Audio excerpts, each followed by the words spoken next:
Hello friends, आशा करता हूँ आप सब बहुत अच्छे होंगे। एक बार फिर से स्वागत है आपका उत्थान क्लासेस के यूट्यूब चैनल में, जिसमें हम डिस्कस कर रहे थे भारतीय संविधान के ऐतिहासिक विकास के बारे में।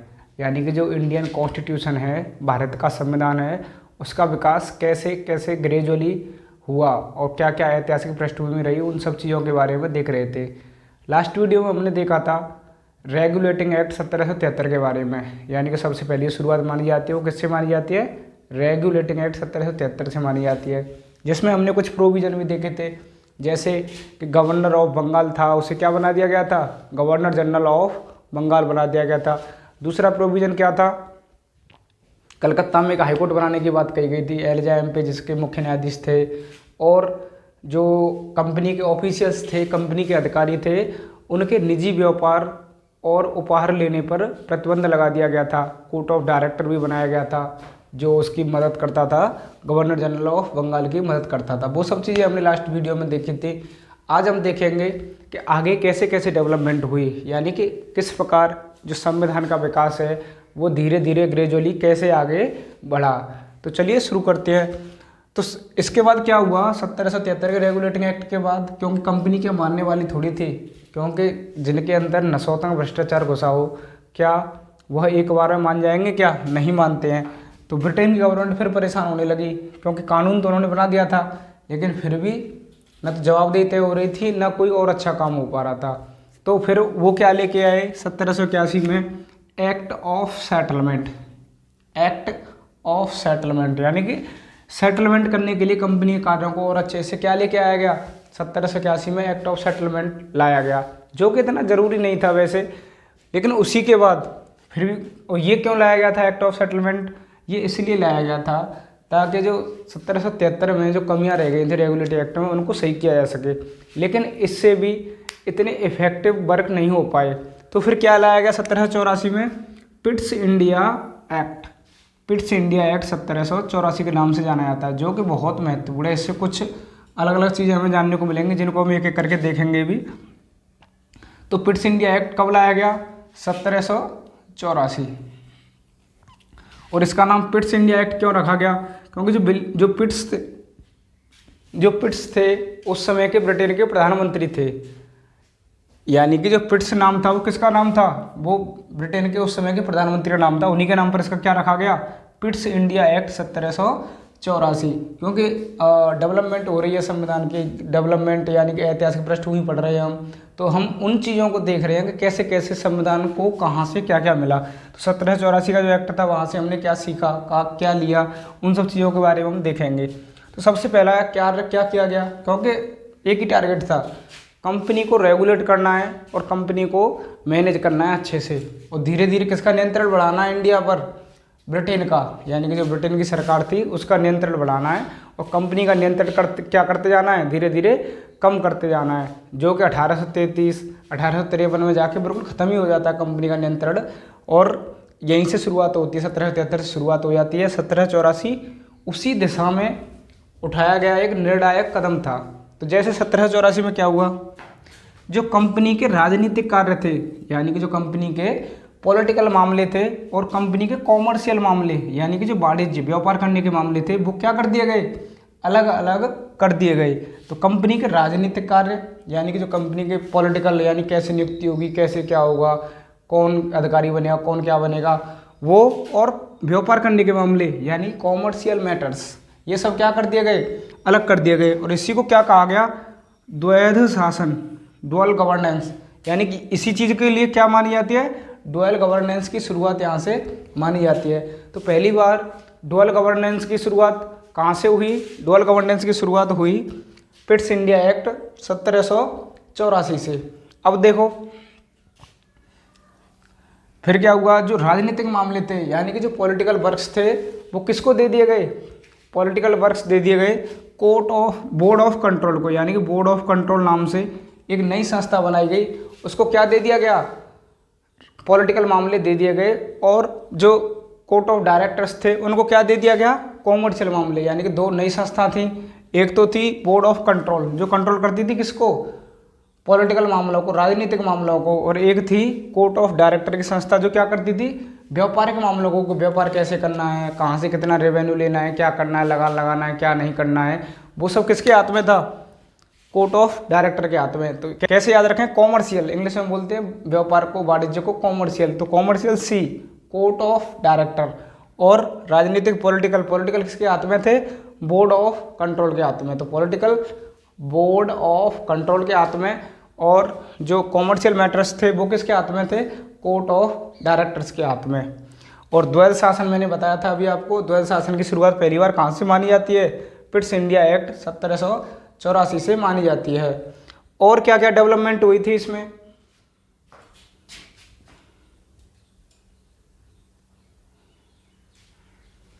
और डेवलपमेंट हुई थी, जैसे जो बोर्ड ऑफ कंट्रोल बनाया गया था, बोर्ड ऑफ कंट्रोल जिसके अंडर में क्या था? राजनीतिक मामले थे, उसको क्या कर दिया गया?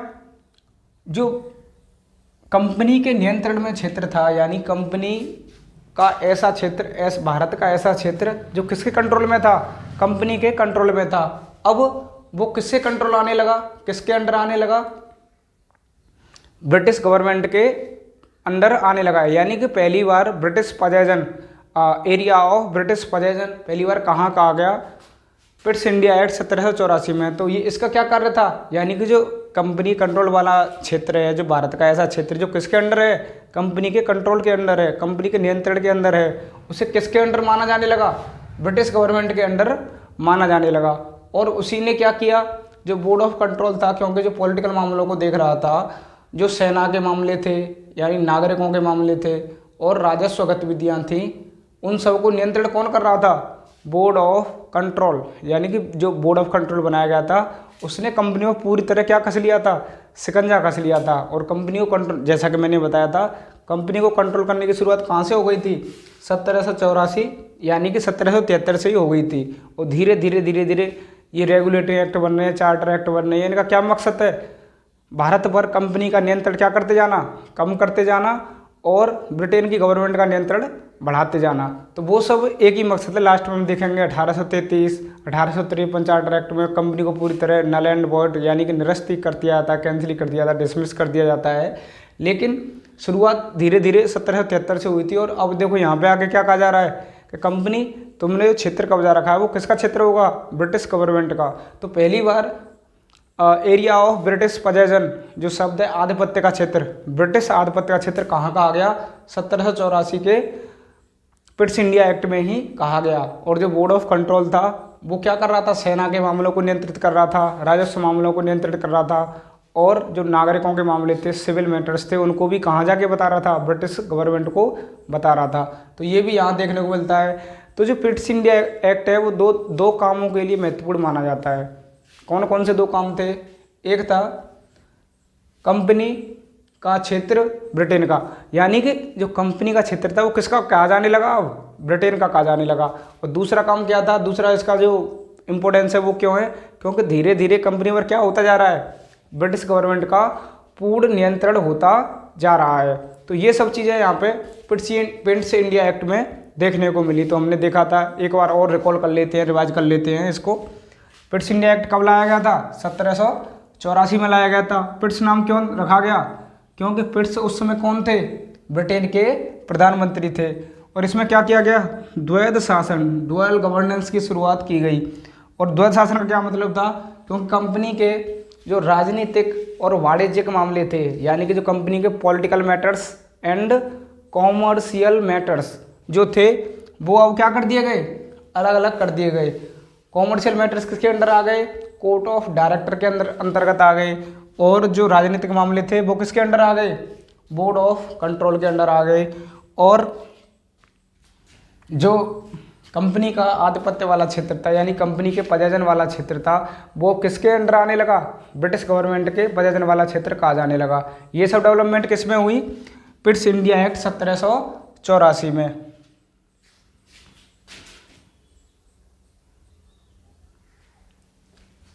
अब देखते हैं नेक्स्ट चार्टर एक्ट 1793। चार्टर कहा जाता है कानून को, यानी कि एक्ट अधिनियम। यानी कि चार्टर एक जैसे ऐसे समझ लीजिए एक पेपर या कोई बिल या कोई एफिडेविट पास किया गया कानून के रूप में लिखकर, उसे क्या कह दिया गया? फिर चार्टर कह दिया गया। क्योंकि डेवलपमेंट धीरे धीरे हो रही थी। तो जो नेक्स्ट आने वाले चार्टर हैं वो इतने, जो 2 चार्टर हैं, एक तो है 1793 वाला और एक है 1813 वाला। तो ये जो चार्टर हैं वो इतना इम्पोर्टेंस नहीं रखते हैं पॉलिटिकल स्ट्रक्चर से, क्योंकि हम यहाँ पे संविधान का विकास देख रहे हैं। उस संविधान के विकास में हम उन्हीं चीज़ों को देखेंगे जो पॉलिटिकल इम्पोर्टेंस रखती थी, यानी कि जिन्होंने हमारे संविधान के विकास में कुछ महत्वपूर्ण भूमिका निभाई थी, उन्हीं चीज़ों को देखेंगे। हाँ, लेकिन ये इम्पोर्टेंस रखते हैं हिस्टोरिकली, यानी कि ऐतिहासिक इम्पोर्टेंस रखते हैं। जैसे जब हम इतिहास पढ़ेंगे तो उन चीज़ों के बारे में देखेंगे। तो अभी हम क्या देख रहे हैं, पॉलिटिकल एंगल देख रहे हैं इनका, यानी कि जो राजनीतिक है, जो हमारे संविधान में जिन चीज़ों ने मदद की है उस एंगल को देख रहे हैं। तो जैसे चार्टर एक्ट 1793 में हमें एक चीज़ काम की मिलती है कि जो कंपनी के जो व्यापारिक अधिकार थे, कंपनी को पूरी फ्रीडम दे दी गई, पूरी फ्रीडम नहीं सॉरी, जैसे 20 साल के लिए उन्हें छूट और दे दी गई कि तुम केवल बेटा, तुम्हारे पास 20 वर्ष हैं, अब जो तुम्हें करना है 20 वर्ष तुम कर सकते हो, आगे तुम्हारे पास तुम्हारे और नकेल कसी जाएगी, यानी कि और कंट्रोल तुम्हें किया जाएगा आने वाले वर्षों में। तो 20 साल की छूट दे दी गई 1793 में कि तुम व्यापार करो, प्रशासनिक व्यवस्था देखो, सब कुछ देखो 20 साल के लिए। और ज़्यादा कोई इंपॉर्टेंस है नहीं इसका, कॉन्स्टिट्यूशनली इतना इंपॉर्टेंस नहीं है, संवैधानिक रूप से इतना इंपॉर्टेंस नहीं है, लेकिन ऐतिहासिक रूप से कुछ महत्व है जो हम इतिहास में देखेंगे। क्योंकि हम क्या पढ़ रहे हैं यहाँ पे, भारतीय संविधान का ऐतिहासिक विकास, यानी कि भारतीय संविधान में धीरे धीरे कहाँ से चीज़ें अडॉप्ट की हैं, कहाँ से चीज़ें बढ़ी हैं। तो इसका एक महत्व है, बस इसको 20 वर्ष कंपनी को छूट दे दी गई। अब आता है फिर चार्टर एक्ट 1813, चार्टर एक्ट 1813। यहाँ कंपनी के साथ बहुत बड़ा धोखा होता है। क्या होता है, क्योंकि चार्टर एक्ट 1813 में मैंने जैसे बताया भी था आपको, क्योंकि 1773 से ही कंपनी को रेगुलेट किया जाने लगा है और एक ही मकसद है, एक ही टारगेट है, एक ही एम है, एक ही गोल है, भारत से कंपनी का नियंत्रण कम करना और ब्रिटिश गवर्नमेंट का नियंत्रण भारत पर क्या करना, बढ़ाना। और 1773 से आप देख भी रहे होंगे धीरे धीरे कंपनी पर क्या होता जा रहा है, कंट्रोल बढ़ता जा रहा है और ब्रिटिश गवर्नमेंट का नियंत्रण क्या होता जा रहा है, बढ़ता जा रहा है। और कंपनी का कंट्रोल भारत से क्या होता जा रहा है, उसकी शक्तियों को छीना जा रहा है। तो अब यहाँ पे क्या हुआ, यहाँ पे बहुत इंटरेस्टिंग चीज़ हुई कि जो ब्रिटेन की और कंपनियाँ थी, अन्य कंपनियाँ थी, उनको भारत से व्यापार करने की छूट दे दी गई। यानी कि अब तुम्हारा एक ही अधिकार नहीं है, यानी कि ईस्ट इंडिया कंपनी थी, केवल उसी का अधिकार नहीं था भारत से व्यापार करने का, और कंपनियों को भी छूट दे दी गई। यानी कि ऐसे समझो, जैसे जियो है, केवल जियो ही मोबाइल के सिम चलाए या जियो ही मोबाइल लॉन्च करे और कोई कंपनी चला ना पाए, तो वो क्या हो जाएगी, जियो की मोनोपोली हो जाएगी भारत पर, जियो का एकाधिकार हो जाएगा। इसका क्या नुकसान होगा, इसके नुकसान ये होते हैं मोनोपोली के या एकाधिकार के, कि जैसे आज तो वो फ्री में बांट रहा है जियो वाला, लेकिन जैसे जब उसे पता चलेगा कोई कंपटीशन में है ही नहीं, तो वो क्या कहेगा, मैं 5000 रुपये का रिचार्ज करवाऊंगा, मैं 1000 रुपये का रिचार्ज करवाऊंगा 1 महीने का। तो क्या करोगे आप, क्योंकि अब आपको आदत पड़ चुकी है, आपके सारे काम इंटरनेट से हो रहे हैं, मोबाइल से हो रहे हैं, तो आपको मजबूरी वो काम भी करवाना पड़ेगा। तो ये क्या हो गई, ये जियो की मोनोपोली हो गई। मोनोपोली ना हो, एकाधिकार ना हो, इसलिए भारत सरकार की जो टेलीकॉम रेगुलेटरी अथॉरिटी है, जिसे तराई भी बोलते हैं शॉर्ट फॉर्म में, टेलीकॉम रेगुलेटरी अथॉरिटी, तो ये क्या करती है, ये किसी कंपनी का एकाधिकार ना हो टेलीकॉम के क्षेत्र में तो अन्य कंपनियों को भी लाइसेंस देती है, उनकी भी मदद करती है। तो भारत सरकार क्या करती है, यहाँ पे BSNL भी चला के रखती है। तो और जैसे एयरटेल वाले हैं या वोडा वाले हैं, आइडिया वाले हैं, उनके लिए भी तराई ने आवाज़ उठाई थी और जियो से क्या कहा था कि आप ज़्यादा दिन तक फ्री नहीं बांट सकते, क्योंकि आप ऐसा करोगे तो और कंपनियां क्या हो जाएंगी, ख़त्म हो जाएंगी और मार्केट में तुम्हारी क्या हो जाएगी, मोनोपोली हो जाएगी। और लेकिन मोनोपोली होना अच्छी बात नहीं है, कुछ समय के लिए अच्छा रह सकता है, लेकिन आने वाले समय में जब उस कंपनी का नियंत्रण हो जाएगा तो उसकी मनमानी चलेगी। तो यहाँ क्या किया गया, यहाँ पे ईस्ट इंडिया कंपनी की मोनोपोली क्या कर दी गई, खत्म कर दी गई, यानी एकाधिकार खत्म कर दिया गया।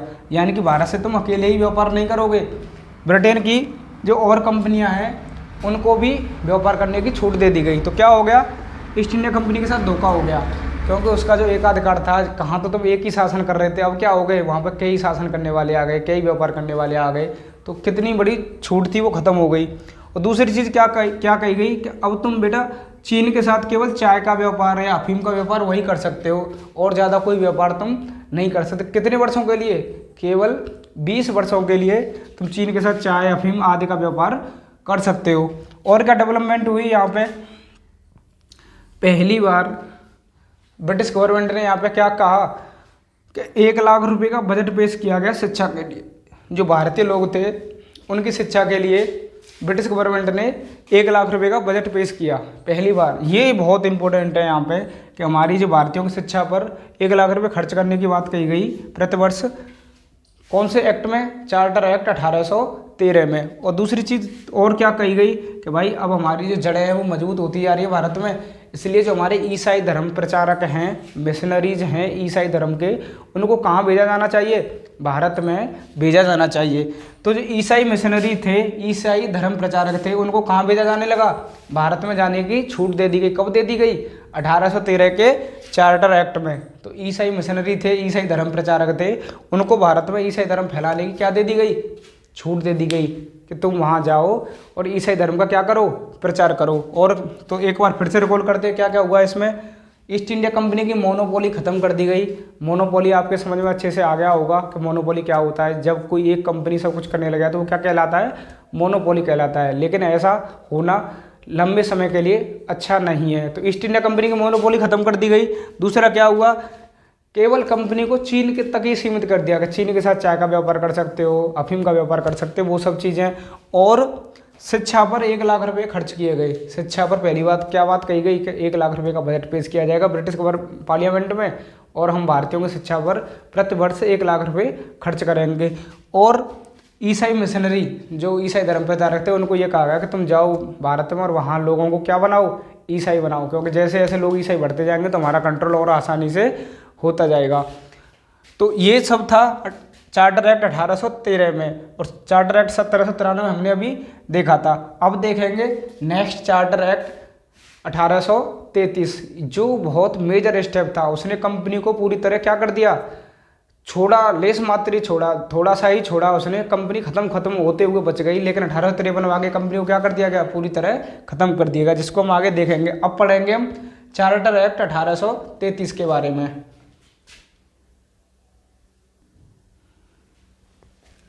अब देखते हैं 1833 का चार्टर एक्ट, यानी कि चार्टर एक्ट 1833 1833। इसमें क्या क्या हुआ? ये बहुत इंपॉर्टेंट चार्टर एक्ट माना जाता है पॉलिटिकल स्ट्रक्चर के हिसाब से, यानी कि संवैधानिक विकास के हिसाब से बहुत इंपॉर्टेंट माना जाता है, क्योंकि यहाँ पे बहुत कुछ डेवलपमेंट हुए थे। यहाँ पे क्या हुआ था? इसे क्यों महत्वपूर्ण माना जाता है? केंद्रीयकरण की दिशा में निर्णायक कदम माना जाता है। ये क्या होता है? ऐसे समझते हैं जैसे भारत है, भारत में इस समय 28 राज्य हैं, 8 केंद्र शासित प्रदेश है, और एक क्या है? एक केंद्र सरकार है भारत की। कैसा होगा जब कोई राज्य ही नहीं होता, कोई केंद्र शासित प्रदेश ही नहीं होता, एक ही सरकार होती है और वही अपने हिसाब से सब कुछ मैनेज करती है, यानी कि हर काम कौन करते? प्रधानमंत्री करते, ऊपर से ऑर्डर आता और सब काम हो रहे होते। तो वो क्या हो गया? मैक्सिमम केंद्रीकरण हो गया, यानी सब जगह क्या चल रही है?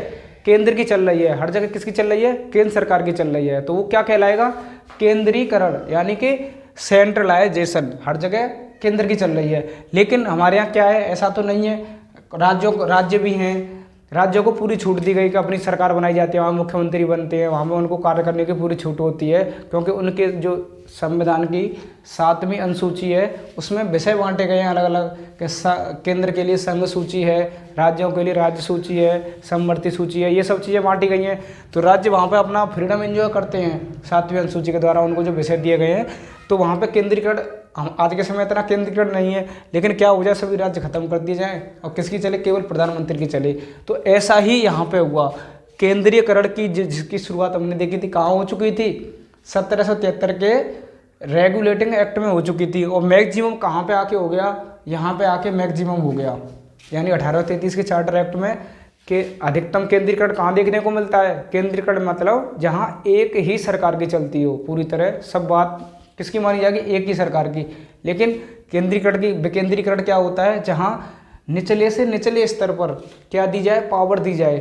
निचले से निचले स्तर पर, निचले से निचले तबके पर क्या दी जाए? शक्ति देने की कोशिश की जाए। और केंद्रीकरण ऊंचे से ऊंचे स्तर पर एक आदमी का हाथ में शक्ति रहे, उसे क्या कहते हैं? केंद्रीकरण कहते हैं। तो ये निर्णायक कदम माना जाता है। मैक्सिमम सेंट्रलाइजेशन कहाँ देखने को मिलता है? 1833 के चार्टर एक्ट में। ऐसा क्या हो गया जो यहाँ पे हम मैक्सिमम कह रहे हैं ऐसे? तो देखते हैं। पहली बात तो जो गवर्नर जनरल ऑफ बंगाल का पद था, अब उसे क्या कहा जाने लगा? Governor general of India.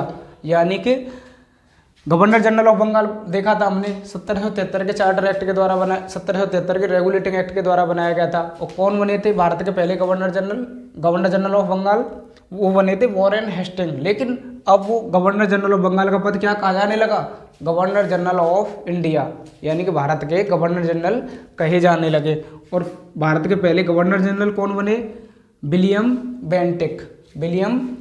यानी कि अब पूरे भारत का एक ही गवर्नर जनरल कहा जाएगा। वो किसको कहा जाने लगा? विलियम बेंटिक को कहा जाने लगा। तो गवर्नर जनरल ऑफ बंगाल और गवर्नर जनरल ऑफ इंडिया, यानी गवर्नर जनरल ऑफ बंगाल क्या बन गया? अब गवर्नर जनरल ऑफ इंडिया। तो इसी से आपको फील हो रहा होगा पूरी पावर किसके हाथ में देने की कोशिश की जा रही है? एक इंसान के हाथ में देने की कोशिश की जा रही है। और वो कौन है? गवर्नर जनरल ऑफ इंडिया नाम का पद है, उसके हाथ में शक्ति देने की बात कही जा रही है। क्योंकि पहले गवर्नर जनरल ऑफ बंगाल था, ऐसे बने थे, तो मद्रास, बम्बई ऐसे थे। लेकिन यहाँ पे अब एक ही के हाथ में शक्ति देने की बात की गई। तो ये क्या किसकी निशानी हो गई? केंद्रीकरण की निशानी, सेंट्रलाइजेशन की निशानी हो गई। जहाँ सत्ता किसी एक आदमी के हाथ में हो, पावर किसी एक आदमी के हाथ में हो, तो वो क्या कहलाता है? केंद्रीकरण। और विकेंद्रीकरण क्या कहलाता है? जहाँ निचले से निचले तबके तक, निचले से निचले लेवल तक सत्ता देने की कोशिश की है। जैसे आज के समय क्या होता है? केंद्र सरकार होती है, राज्य सरकार होती है, फिर राज्य सरकारों ने शक्ति किसके हाथ में? पंचायती राज व्यवस्था होती है, उनको प्रधान होते हैं गांव में, उनको भी काम करने का, डिसीजन लेने का अधिकार होता है। तो वो क्या है? विकेंद्रीकरण है यहाँ पे। लेकिन उस समय नहीं था। और उस समय शक्ति किसको हाथ में देने की कोशिश की गई? किसी एक इंसान को देने की कोशिश की गई, जो गवर्नर जनरल ऑफ इंडिया कहा जाने लगा। और भारत का पहला गवर्नर जनरल ऑफ इंडिया कौन बना? William Bentinck. अब देखो और क्या हुआ था इसमें? मैक्सिमम सेंट्रलाइजेशन, क्योंकि जो मद्रास की जो प्रांत थे और बम्बई नाम का जो प्रोविंस था, मद्रास नाम का जो प्रोविंस था, उनकी कार्यकारी शक्तियां तो पहले ही ले ली गई थी 1773 के रेगुलेटिंग एक्ट में। लेकिन अब उनकी कानून बनाने वाली शक्तियां भी ले ली गई। जो विधायी लेजिस्लेटिव पावर्स थी वो भी क्या कर दी गई? किसके अंडर आ गई? गवर्नर जनरल ऑफ इंडिया के अंडर आ गई। यानी कि जो गवर्नर जनरल ऑफ बंगाल था वो क्या कहा जाने लगा? Governor general of India. तो इसलिए इसको क्या कहा जाता है? केंद्रीयकरण की दिशा में क्या है? महत्वपूर्ण कदम है। और अब जो कानून बनेगा, अब जो नियम बनेंगे, अब जो अधिनियम बनेगा, वो क्या कहलाएगा? एक्ट कहलाएगा, अधिनियम कहलाएगा। क्योंकि पूरे भारत के लिए कौन बना रहा था? गवर्नर जनरल ऑफ इंडिया बना रहा था, वो अधिनियम बना रहा था। तो यहाँ से जो कानून बन रहे थे वो क्या कहे जाने लगे? एक्ट कहे जाने लगे, अधिनियम कहे जाने लगे। और क्या हुआ इसमें? और डेवलपमेंट क्या हुई? जो ईस्ट इंडिया कंपनी थी, जैसा कि मैंने बताया था, क्योंकि इसकी सामत 1773 के रेगुलेटिंग एक्ट से ही शुरू हो गई थी। इस पर नियंत्रण कसने की शुरुआत ही, क्योंकि रेगुलेटिंग एक्ट इसके लिए लाए गए थे, क्योंकि ईस्ट इंडिया कंपनी पर क्या करना है? रेगुलेट करना है, उसे नियंत्रित करना है। तो 1773 में उसकी शुरुआत हो गई थी। अब देखो यहाँ के क्या हो गया? जो कंपनी है ईस्ट इंडिया कंपनी, उसके व्यापारिक कार्य थे, यानी कि व्यापार करने के कार्य थे, पूरी तरह क्या कर दिए गए? खत्म कर दिए गए। अब भारत के साथ तुम कोई भी व्यापार नहीं कर सकते, कोई भी कॉमर्शियल मैटर्स या कोई भी व्यापारिक गतिविधियां नहीं कर सकते। लेकिन तुम बस क्या देखोगे? अब एडमिनिस्ट्रेटिव बॉडी बना दिया उसे, यानी कि तुम प्रशासन देखोगे बस थोड़ा बहुत। और 1853 में जाके उसको भी खत्म कर दिया गया कि अब तुम प्रशासन में भाग निभाओगे, लेकिन व्यापारिक कार्य कौन करेगा? हम करेंगे और कंपनियां करेंगे, लेकिन तुम नहीं करोगे। तो ये यहाँ से बहुत बड़ा आघात लगा कंपनी को कि उनके व्यापारिक मामले, क्योंकि फायदा तो इसी में था ना, व्यापार करने में सबसे ज़्यादा प्रॉफिट तो व्यापार करने में ही था ना, वो भी छीन लिया गया। तो अब कंपनी क्या बन के रह गई? प्रशासनिक निकाय बन के रह गई, एडमिनिस्ट्रेटिव बॉडी बन के रह गई। यानी कि अब तुम्हारे हाथ में खाली जिम्मेदारियाँ हैं और शक्ति या पैसा तुम्हारे हाथ में नहीं है। जैसा कि हमने देखा था 1765 के समय ईस्ट इंडिया कंपनी ने क्या कहा था? नवाब को बस काम दे दिए थे, प्रशासनिक काम, और पैसा उसके हाथ में नहीं था। लेकिन अब यहाँ पे यही इनके साथ हो गया, 1833 के चार्टर एक्ट में आकर यही इनके साथ हो गया। और क्या हुआ? तो जॉब होती थी, जो सिविल सेवक होते हैं, जैसे IAS होते हैं, IPS होते हैं, स्टेट PCS होता है, उसमें जैसे SDM होते हैं, CO होते हैं, DYSP होते हैं। तो ऐसे ही पहले जॉब होती थी। लेकिन होता क्या था? उन जॉब पर केवल जो बड़ी बड़ी नौकरियां होती थी सिविल सर्वेंट्स वाली, उन पर केवल अंग्रेज ही भर्ती हो सकते थे। भारतीय लोगों को कोई मौका ही नहीं दिया जाता था। ये कहा जाता तुम क्या जानते हो, तुम कैसे चलाओगे प्रशासन, तुमने कुछ पढ़ा है क्या, तुम्हें कुछ आता है क्या? तो यहाँ पर पहली बार क्या कहा गया कि अब ओपन भर्ती होगी, ओपन भर्ती की जाएगी जिसमें सभी को जो काबिल होगा वो आ सकता है, यानी कि हर पद पर, हर कार्यालय में कोई भी, चाहे वो भारतीय हो चाहे वो अंग्रेज हो, आ सकता है योग्यता के हिसाब से। लेकिन यहाँ पे बात की गई, लेकिन यहाँ पे ये लागू नहीं हो सका क्योंकि अंग्रेज हमें बराबर का नहीं मानते थे। वो क्या कहते थे, ये तो गंवार लोग हैं, पढ़े लिखे लोग नहीं हैं, ये कैसे हमारी बराबरी कर सकते हैं। तो हमें बहुत ज़्यादा, हमसे बहुत हेट करते थे। तो कोर्ट ऑफ डायरेक्टर ने इस चीज़ का बहुत विरोध किया और जो ओपन भर्ती की प्रक्रिया यहाँ पे आवाज़ उठाई गई थी उसे पूरी तरह ख़त्म कर दिया कि नहीं करेंगे ओपन भर्ती, हम भारतीयों को ऐसे शामिल नहीं कर सकते, केवल अंग्रेजी उच्च क्वालिटी के होते हैं वही इस पदों पर भर्ती हो सकते हैं। तो एक बार फिर से रिकॉल करेंगे हम 1833 के चार्टर एक्ट को। इसमें क्या क्या पढ़ा है हमने, इसे सेंट्रलाइजेशन की दिशा में निर्णायक कदम माना जाता है। क्यों? क्योंकि यहाँ पे क्या हो गया, पूरी शक्ति किसके हाथ में दे दी गई, एक पद बनाया गया गवर्नर जनरल ऑफ इंडिया, जो क्या कहलाता था पहले, गवर्नर जनरल ऑफ बंगाल का जो पद था वो क्या कहा जाने लगा अब, गवर्नर जनरल ऑफ इंडिया। और भारत के पहले गवर्नर जनरल कौन बने, William Bentinck. William Bentinck Bharat के पहले गवर्नर जनरल बने। और जो मद्रास और बम्बई की जो लेजिस्लेटिव पावर्स थी, यानी कि जो विधायी शक्तियाँ थी, वो किसके अंडर आ गई अब, बंगाल के, यानी कि बंगाल जो गवर्नर जनरल ऑफ इंडिया था उसके अंडर आ गई। और ईस्ट इंडिया कंपनी के केवल प्रशासनिक राइट्स रह गए, यानी कि तुम्हें कानून व्यवस्था देखनी है, और व्यापारिक कार्य उनसे पूरी तरह क्या कर दिए गए, छीन लिए गए। और क्या हुआ था, जो कानून बन रहा था वो पूरे देश का कानून कहा जाने लगा, क्योंकि अब एक ही आदमी कानून पास करने वाला था और वो कौन था, गवर्नर जनरल ऑफ इंडिया। इसलिए अब से कानूनों को क्या कहा जाएगा, एक्ट कहा जाएगा। और क्या क्या हुआ इसमें, और जो लास्ट कदम था वो इसमें ये था, जो सिविल सेवक थे, सिविल सर्वेंट्स थे, उनकी भर्ती के लिए, ओपन भर्ती के लिए मांग उठाई गई, लेकिन विरोध के चलते वो मांग पूरी नहीं हो पाई, और क्योंकि कोर्ट ऑफ डायरेक्टर ने बहुत सा विरोध कर दिया था, और इसलिए यह प्रस्ताव क्या हो गया, खारिज हो गया। अब देखेंगे हम चार्टर एक्ट 1853, यानी कि जो नेक्स्ट वाला चार्टर एक्ट है उसे हम देखेंगे।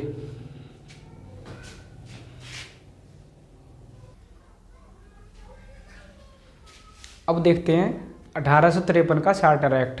इसे जो चार्टर एक्ट चल रहे थे, जो सीरीज चल रही थी, रेगुलेटिंग एक्ट, चार्टर एक्ट 1793, 1813, 1833 और 1853, ये निर्णायक अंतिम माना जाता है, मतलब लास्ट है। इसके बाद क्या हो जाएगा, क्योंकि 1857 की क्रांति हो जाएगी और उसके बाद कंपनी पूरी तरह ख़त्म हो जाएगी, क्योंकि अब किसी को कंट्रोल करना नहीं है। तो फिर किसके लिए कानून पारित होंगे, वो सीधे भारत के लिए पारित होंगे, तो भारत परिषद अधिनियम कहलाएंगे। भारत परिषद अधिनियम 1858, भारत परिषद अधिनियम 1861, वो सब चीज़ें हम आगे देखेंगे, नेक्स्ट क्लास में देखेंगे। तो यहाँ पे क्या हुआ, यहाँ पे क्या कर दिया गया, जो गवर्नर जनरल था उसकी मदद, जो उसके कार्य थे, एक तो देखो दो तरह के कार्य होते हैं, एक होते हैं विधायी कार्य, यानी कि जो कानून बनाने वाले, ऐसे कार्य जो कानून बनाने में मदद करते हैं, लेजिस्लेटिव वर्क्स भी बोलते हैं जिनको हम, और एक होते हैं प्रशासनिक कार्य। तो गवर्नर जनरल के जो कार्य थे दो पार्ट में डिवाइड कर दिए गए, एक तो विधायी यानी कानून बनाने वाले कार्य, और दूसरे प्रशासनिक कार्य। पहली बार अलग अलग कर दिया गया यहाँ पे गवर्नर जनरल ऑफ इंडिया के वर्क्स को। दूसरा क्या काम हुआ, उसकी मदद के लिए एक विधान परिषद बनाई गई।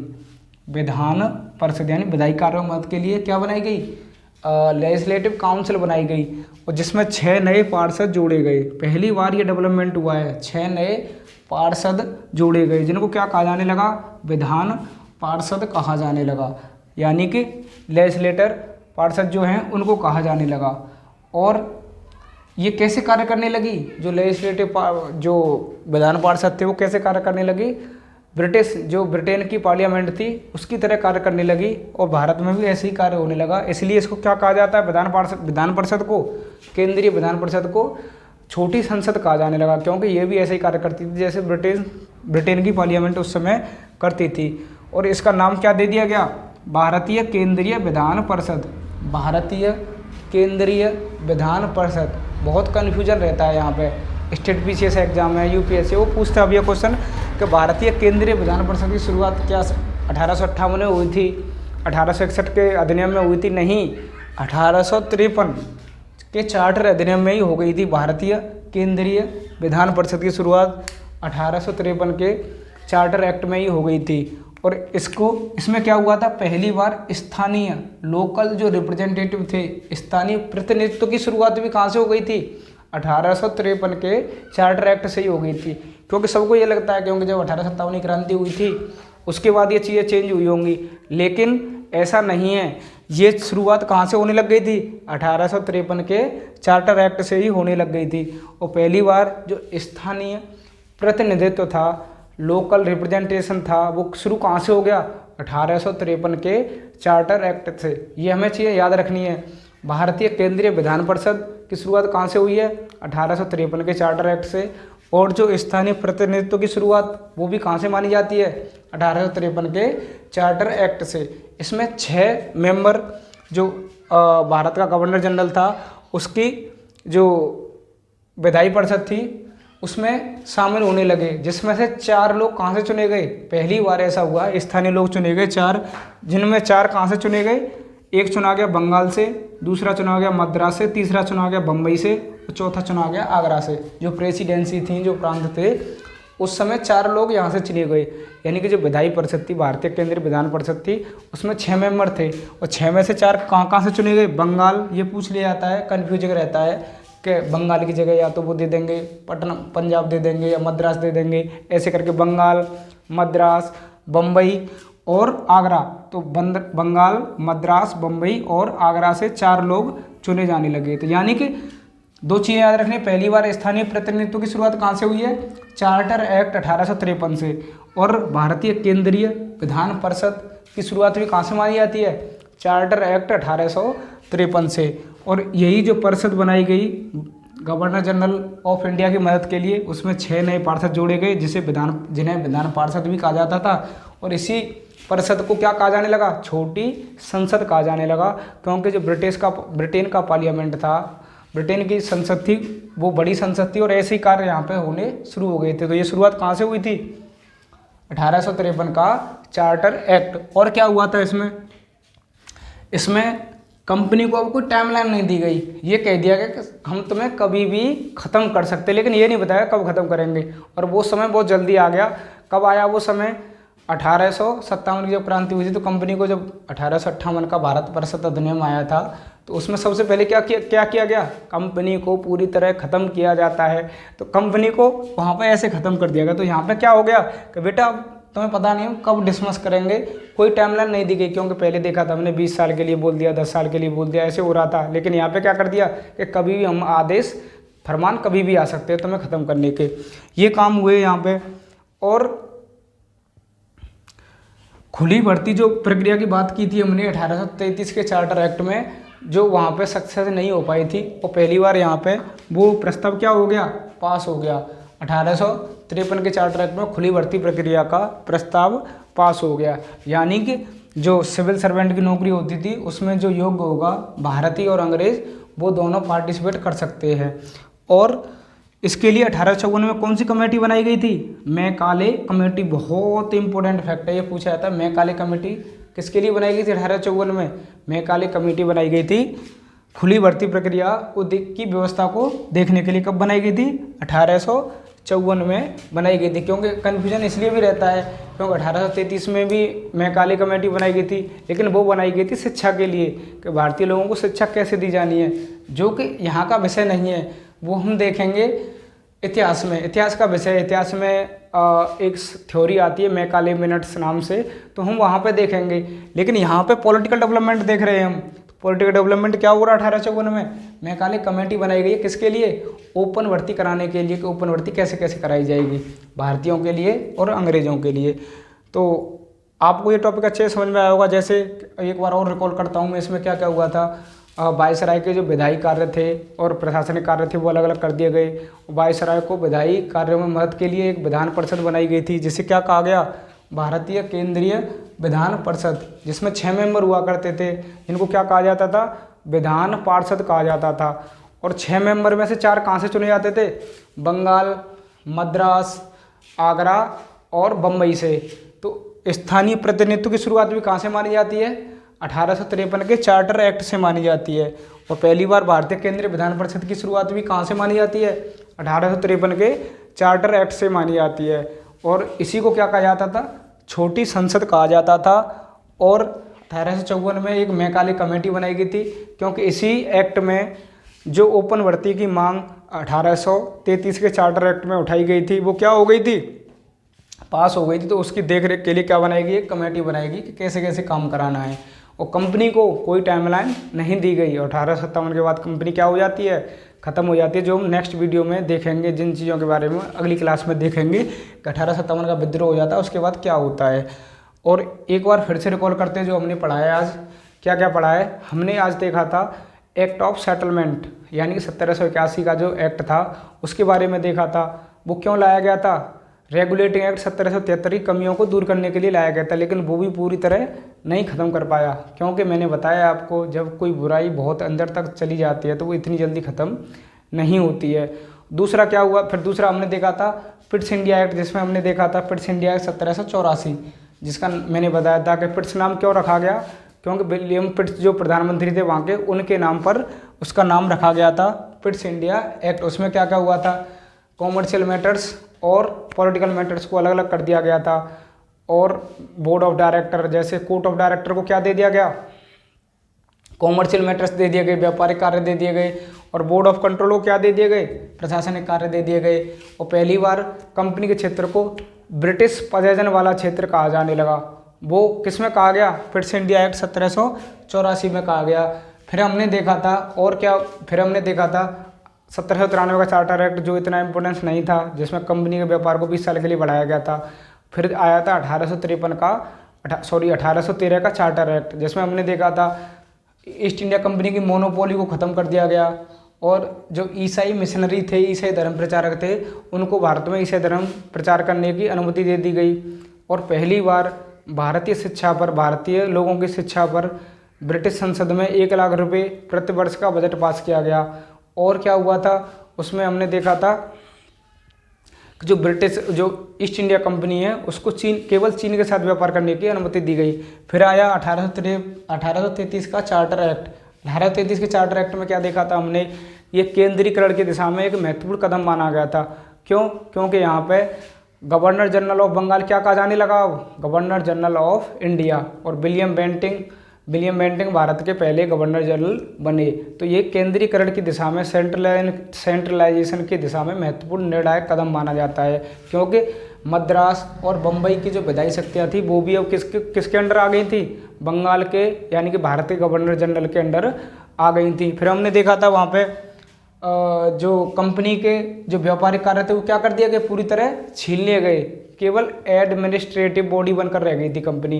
और फिर हमने देखा था फिर क्या हुआ था, वहाँ पे जो ओपन भर्ती की मांग उठाई गई थी, लेकिन कोर्ट ऑफ डायरेक्टर के विरोध के चलते उसे पूरा नहीं किया जा सका। और जो कानून था वो कानून अब एक्ट कहा जाने लगा, क्योंकि पूरे भारत के लिए कानून कौन बनाएगा, अब गवर्नर जनरल ऑफ इंडिया बनाएगा। फिर हम जो अभी हमने देखा था चार्टर एक्ट 1853, जिसमें हमने देखा है भारतीय केंद्रीय विधान परिषद बनाई गई, गवर्नर जनरल ऑफ इंडिया के कार्य अलग अलग कर दिए गए, और जिसे छोटी संसद कहा जाने लगा, जिसमें 6 मेंबर हुआ करते थे। 6 में से 4 मेंबर कहाँ से चुने जाते थे, बंगाल, मद्रास, बम्बई और आगरा से। और यहीं पर पहली बार स्थानीय प्रतिनिधित्व की शुरुआत मानी जाती है, और यहीं पर पहली बार ओपन भर्ती की शुरुआत हो गई थी। इसके लिए 1854 में क्या बनी थी, मैकाले कमेटी बनी थी 1854 में। तो आशा करता हूँ दोस्तों आपको ये टॉपिक अच्छे समझ में आया होगा। अगर आपको कोई भी डाउट है, कोई भी कन्फ्यूजन है, तो आप कमेंट सेक्शन में पूछिए, मैं ज़रूर उसका रिप्लाई करूँगा। Thank you.